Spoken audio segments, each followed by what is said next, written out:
YCP అధినేత జగన్పై TDP జాతీయ ఉపాధ్యక్షుడు బుద్దా వెంకన్న తీవ్ర విమర్శలు గుప్పించారు. వైసీపీ ఎమ్మెల్యే అరెస్టును ఆయన సమర్థిస్తూ ప్రభుత్వం చట్ట ప్రకారమే వ్యవహరించిందని అన్నారు.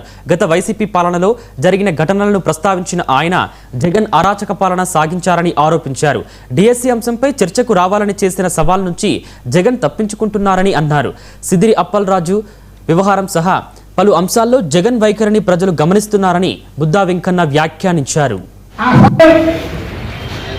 ఎవరైతే సిదిరి అప్పలరాజు బెదిరించాడో సిదిరి అప్పలరాజు బెదిరించలేదని వాళ్ళని చెప్పారా? చెప్పరా? సిదిరి అప్పలరాజు ఒక బీసీ యువకుడిని ఆ కుమారుడు చంపేసి యాక్సిడెంట్ చేసి చంపిస్తాడు. యాక్సిడెంట్ చేసి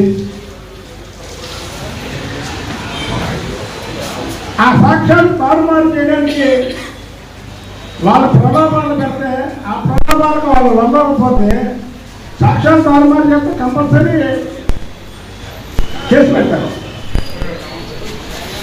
ఒక కేసులో ఒక మొత్తానికి బెయిల్ వచ్చినా ఆ బెయిల్లో క్లియర్గా చెప్పారు సాక్ష్యాలను ఎవరిని బెదిరించకూడదు.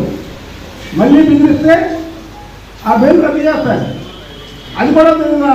జగన్మోహన్ రెడ్డి ముఖ్యమంత్రి చేశావు, ప్రతిపక్ష నాయకుడు చేశావు, ఈ చిన్న పార్టీ విషయం కూడా తెలియదా? ఒకటి నువ్వు బీసీల ద్రోహిని